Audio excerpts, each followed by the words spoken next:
Hey guys what's up, this is Pradeep और आप देख रहे हैं मेरा चैनल एम.एट एजुकेटर्स। तो आज मैं आपको कराने जा रहा हूँ कक्षा 6 का अध्याय 15 साइंस का, विज्ञान का, हमारे चारों ओर वायु। तो शुरू करते हैं। अध्याय 9 में हमने यह सीखा कि सभी जीवों को वायु की आवश्यकता होती है, लेकिन क्या आपने कभी वायु को देखा है? आपने कभी नहीं देखा होगा, लेकिन निश्चय ही वायु की उपस्थिति कई तरीक़ों से अनुभव की होगी, फील की होगी। इसे आप तब अनुभव करते हैं जब पेड़ों की पत्तियां खड़खड़ाती हैं या कपड़े सुखाने वाले तार पर लटके कपड़े धीरे धीरे क्या करते हैं, हिलते हैं। तो पंखे के चालू होने पर खुली पुस्तक के जो पृष्ठ हैं यानी पेज हैं वो आवाज़ करने लगते हैं, और वायु के बहने के कारण ही आपकी जो पतंग है उसका उड़ना संभव होता है। तो क्या आपको अध्याय 5 का क्रियाकलाप 3 याद है, जिसमें आपने रेत और बुरादे को निष्पावन द्वारा अलग किया था? तो निष्पावन की प्रक्रिया बहती वायु में अधिक प्रभावी होती है, और आपने ध्यान दिया होगा कि तूफान के समय वायु बहुत तेज गति से चलती है। कभी कभी तो यह पेड़ों को भी उखाड़ देती है और तथा छतों के ऊपरी हिस्सों को भी उड़ाकर ले जाती है। क्या आप कभी फिरकी से खेले हैं? तो चित्र 15.1 में विभिन्न प्रकार की फिरकियाँ दिखा रखी हैं। क्रियाकलाप 1। आइए चित्र 15.2 में दिए गए निर्देशों के अनुसार हम अपनी एक फिरकी बनाते हैं, और फिरकी की डंडी को पकड़िए और उसे एक खुले क्षेत्र में भिन्न भिन्न दिशाओं में रखिए। इसे थोड़ा क्या करना है, देखो चित्र 15.2 में एक साधारण फिरकी बनाना सिखा रखा है। अब इसे आगे पीछे कीजिए और देखिए क्या होता है। क्या फिरकी घूमती है? फिरकी को कौन घुमाता है? और क्या इसे वायु नहीं घुमा रही? क्या आपने वात सूचक को घूमते हुए देखा है? वात सूचक जो वायु से दिशा का सूचना देता है, तो चित्र 15.3 में दिखा रखा है। यह उस दिशा में रुक जाता है जिसमें कि उस स्थान का वायु जिस स्थान पर वायु चल रही होगी। तो ये दिखा रखा है चित्र 15.3 में वात सूचक मतलब वायु की सूचना देने वाला कि किस दिशा में बह रही है। 15.1। क्या वायु हमारे चारों ओर हर जगह उपस्थित है? तो अपनी मुट्ठी बंद करें और इसके अंदर क्या है? कुछ नहीं। इसका पता लगाने के लिए निम्नलिखित क्रियाकलाप कीजिए। क्रियाकलाप 2। कांच की एक खाली बोतल लीजिए। क्या यह वास्तव में बिल्कुल खाली है? क्या इसके अंदर कुछ है? अब उसे उल्टा कीजिए। क्या अब इसके अंदर कुछ है? तो चित्र 15.4 में एक खाली बोतल से प्रयोग दिखा रखा है। अब बोतल के खुले मुख को पानी से भरी हुई बाल्टी में चित्र 15.4 के अनुसार डुबोइए। तो बोतल को ध्यान से देखिए। क्या पानी बोतल के अंदर प्रवेश करता है या अंदर जाता है? तो अब बोतल को थोड़ा सा तिरछा कीजिए। क्या अब पानी बोतल में प्रवेश करता है? तो क्या आप बोतल में से कुछ बुलबुले बाहर आते देखते हैं या बुदबुदाहट सुनाई देती है? क्या अब आप अनुमान लगा सकते हैं कि जो बोतल है उसके अंदर क्या था? हाँ, आप सही हैं। यह वायु है जो कि बोतल में उपस्थित थी। बोतल पूरी तरह से किसी भी प्रकार खाली नहीं थी। वास्तव में इसे उलटने पर भी यह पूरी तरह से वायु से भरी हुई थी। इसीलिए आप देखते हैं कि जब बोतल उल्टी स्थिति में होती है, पानी बोतल में प्रवेश नहीं करता, क्योंकि वायु के निकलने के लिए कोई जगह नहीं होती। जब बोतल को तिरछी करते हैं तो वायु बुलबुलों के रूप में बाहर आती है, और वायु के निकलने से खाली हुई भाग में पानी भर जाता है। यह क्रियाकलाप दर्शाता है कि जो वायु है वो स्थान घेरती है, और यह बोतल के पूरे स्थान में भर जाती है। यह हमारे चारों ओर उपस्थित है, और वायु का जो कोई रंग नहीं होता, और हम उसके आर पार देख सकते हैं। यह पारदर्शी होती है। हमारी पृथ्वी वायु की एक पतली परत से घिरी हुई है, और इस परत का विस्तार पृथ्वी की सतह से कई किलोमीटर ऊपर तक है, तथा इसे वायुमंडल कहते हैं। पर्वतारोही जो पर्वत पे चढ़ते हैं, ऊंचे पर्वतों पर चढ़ते समय ऑक्सीजन का सिलेंडर अपने साथ क्यों ले जाते हैं? चित्र 15.5 में दिखाया गया है, दिखा रखा है। चित्र 15.5 में पर्वतारोही अपने साथ ऑक्सीजन का सिलेंडर ले जाते हैं। 15.2 वायु किससे बनी है? तो 18वीं शताब्दी तक लोग सोचते थे कि वायु केवल एक ही पदार्थ है और प्रयोगों से यह सिद्ध हो गया कि वास्तव में ऐसा नहीं है। वायु अनेक गैसों का एक मिश्रण है या मिक्सर है। यह मिश्रण किस प्रकार का है? तो आइए एक एक करके इस मिश्रण के मुख्य अवयवों के बारे में पता लगाते हैं। जलवाष्प। हमने पहले पढ़ा है कि वायु में जलवाष्प विद्यमान होती है और हमने यह भी देखा है कि जब वायु किसी ठंडे पृष्ठ यानी पेज के संपर्क में आती है तो इसमें उपस्थित जो जलवाष्प है वो ठंडी होकर संघनित हो जाती है, कंडेंस हो जाती है। तो तथा जल की बूंदें ठंडे पृष्ठ पर दिखाई देती है और प्रकृति में जल चक्र के लिए वायु में जल वाष्प का उपस्थित होना जरूरी है या अनिवार्य है। ऑक्सीजन। क्रियाकलाप 3। अपने शिक्षक की उपस्थिति में 2 उथले पात्रों में 2 समान आकार की मोमबत्तियों को बीचों बीच लगाइए। अब पात्रों में कुछ पानी डाल दें और अब मोमबत्तियां जलाइए तथा चित्र 15.6 के अनुसार प्रत्येक मोमबत्ती के ऊपर दिखा रखा है। चित्र 15.6 में वायु में ऑक्सीजन है। इसको एक एक गिलास उल्टा कर रख दें और एक गिलास दूसरे से बड़ा हो और ध्यानपूर्वक देखिए कि जलती हुई जो मोमबत्तियां हैं उन मोमबत्तियों और पानी की सतह को क्या हुआ। क्या मोमबत्तियां जलती रहती हैं या बुझ जाती हैं? क्या गिलास के अंदर जल का स्तर एक समान रहता है? मोमबत्ती का जलना निश्चय ही वायु के किसी अवयव की उपस्थिति के कारण संभव है, यानी वायु में कुछ न कुछ है। तो क्या ऐसा नहीं है? क्या भिन्न भिन्न लंबाई के 2 गिलासों से अपने परीक्षण में कोई अंतर आता है? तो कोई अंतर आता है कि अलग अलग साइज का जो हमने लिया था, तो इसका क्या कारण हो सकता है? जलने की क्रिया केवल ऑक्सीजन की उपस्थिति में ही संभव है और हम देखते हैं कि वायु का एक अवयव ऑक्सीजन है। अब वायु और इसी कारण उसके ऑक्सीजन अवयव हमारे प्रयोगों में लाए गए गिलास में सीमित मात्रा में है। जब हम ऑक्सीजन जलती हुई मोमबत्ती के द्वारा प्रयोग कर ली जाती है, जब ये ऑक्सीजन सारी प्रयोग की जाती है तो मोमबत्ती अधिक समय तक नहीं जल पाती तथा वह बुझ जाती है। इसके अलावा इसके अतिरिक्त जैसे ही मोमबत्ती बुझती है जल ऊपर चढ़ जाता है, तथापि जल के ऊपर उठने की जो घटना है उसको मोमबत्ती के गलने में प्रयुक्त ऑक्सीजन के साथ नहीं जोड़ा जाना चाहिए। नाइट्रोजन। मोमबत्ती के बुझने के बाद भी क्या आपने यह देखा कि वायु का एक बड़ा भाग अब भी गिलास में शेष यानी बचा रह जाता है? तो यह सूचित करता है कि वायु के कुछ अवयव जलने में सहायक नहीं होते और वायु का यह एक बड़ा भाग जो मोमबत्ती के जलने में उपस्थित नहीं हुआ है वो नाइट्रोजन कहलाता है।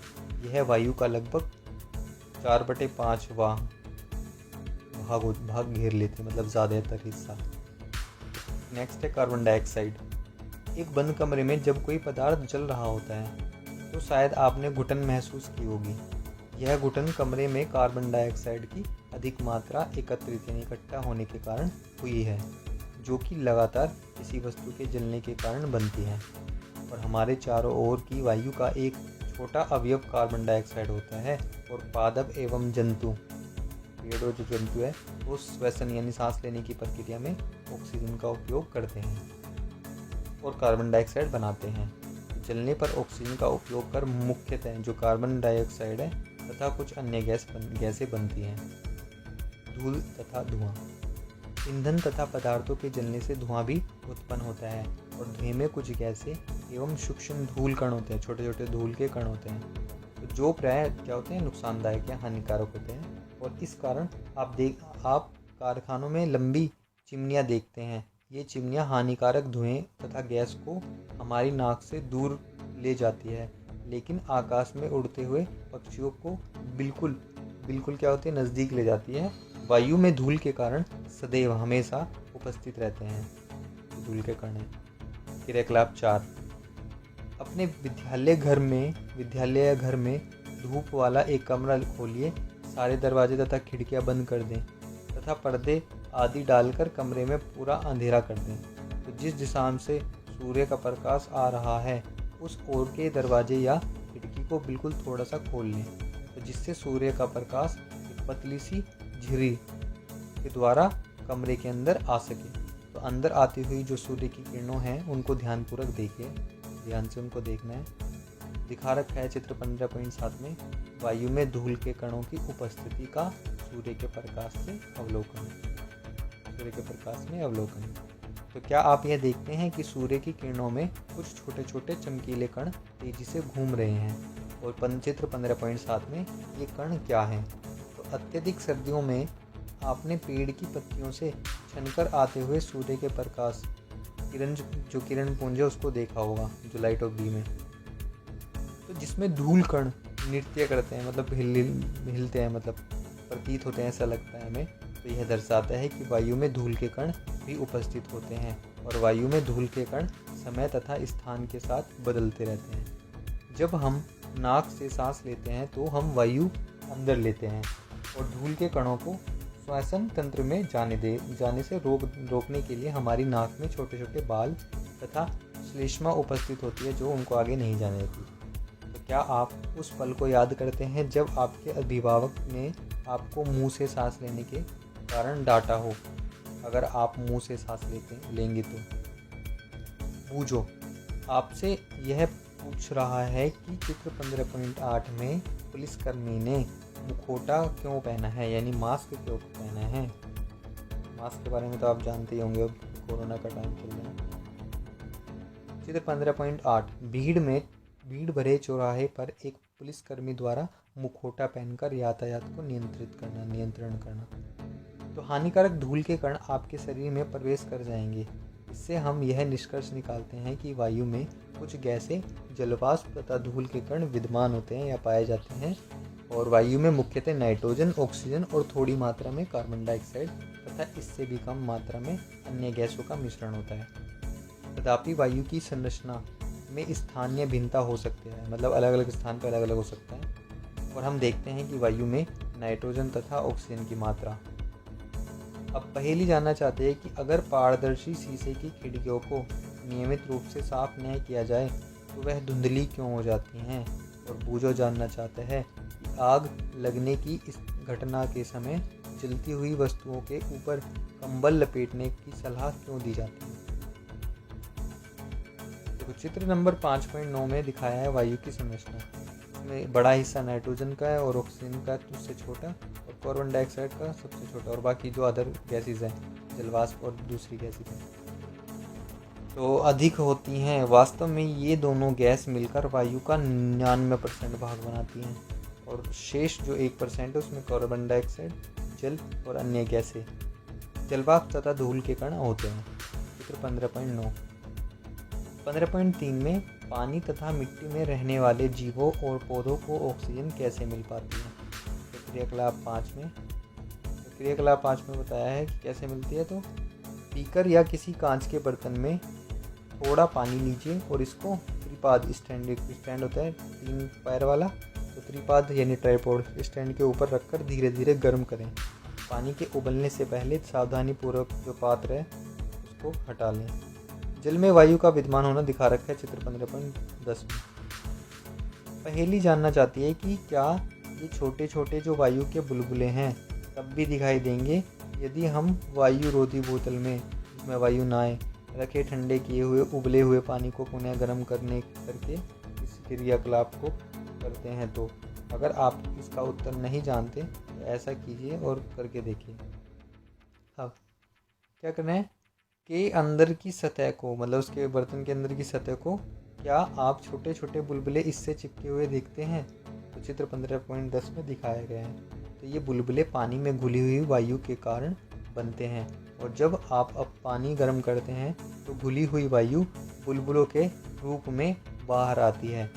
आप पानी को यदि और गर्म करते हैं तो पानी वाष्प में परिवर्तित हो जाता है और अंततः उबलने लगता है। हमने अध्याय 8 तथा 9 में पढ़ा है कि जो जीव पानी में रहते हैं वे श्वसन के लिए पानी में घुली हुई ऑक्सीजन का उपयोग करते हैं। जो जीव गहरी मिट्टी के अंदर रहते हैं उन्हें भी सांस लेने के लिए ऑक्सीजन की आवश्यकता होती है। क्या ऐसा नहीं है कि वे सभी श्वसन क्रिया के लिए आवश्यक वायु कहाँ से प्राप्त करते हैं। क्रियाकलाप 6। एक बीकर या कांच के गिलास में सूखी मिट्टी का एक ढेला लीजिए और इसमें पानी डालिए और अवलोकन कीजिए कि क्या होता है। चित्र 15.11 में क्या आप मिट्टी के बुलबुले निकलते हुए देखते हैं? तो ये जो बुलबुले हैं वो संकेत देते हैं कि मिट्टी के अंदर भी क्या होती है, वायु होती है। जब मिट्टी के ढेले पर पानी डाला जाता है तो उसमें जो विद्यमान वायु है वो विस्थापित हो जाती है, निकल जाती है और जो बुलबुले के रूप में दिखाई देती है। और मिट्टी के अंदर पाए जाने वाले जीव एवं पौधों की जड़ें सांस लेती हैं, श्वसन के लिए क्या करती हैं, वायु का उपयोग करती हैं। तो चित्र 15.11 में मिट्टी में वायु होती है वो दिखाया गया है। मिट्टी के जीव गहरी मिट्टी में बहुत सी माद तथा छोटे छोटे छिद्र बना लेते हैं और इन छेद जो होते हैं इनके द्वारा वायु को अंदर या बाहर जाने के लिए जगह उपलब्ध हो जाती है। लेकिन जब भारी वर्षा हो जाती है तो इन छेदों एवं मादों में वायु की जगह पानी भर जाता है और इस स्थिति में ज़मीन के अंदर रहने वाले जो जीव हैं वो सांस लेने के लिए ज़मीन पर आना पड़ता है। और क्या यही कारण है कि केंचुए केवल भारी वर्षा के समय पर ही ज़मीन के बाहर आते हैं? तो क्या आपने कभी यह सोचा है कि सारे जीवों के द्वारा ऑक्सीजन का उपयोग करने के बावजूद वायुमंडल की ऑक्सीजन समाप्त नहीं होती? तो वायुमंडल में ऑक्सीजन की प्रतिस्थापित कौन करता है, दोबारा कौन स्थापित करता है? तो 15.4 वायुमंडल में ऑक्सीजन कैसे प्रस्थापित होती है? तो अध्याय 7 में हम प्रकाश संश्लेषण के बारे में पढ़ चुके हैं और इस प्रक्रिया में पौधे अपना भोजन स्वयं बनाते हैं तथा इसके साथ ही ऑक्सीजन भी उत्पन्न करते हैं। और पौधे श्वसन में ऑक्सीजन का उपयोग करते हैं, परंतु उपयोग की गई जो ऑक्सीजन है उसकी तुलना में वे अधिक ऑक्सीजन उत्पन्न करते हैं।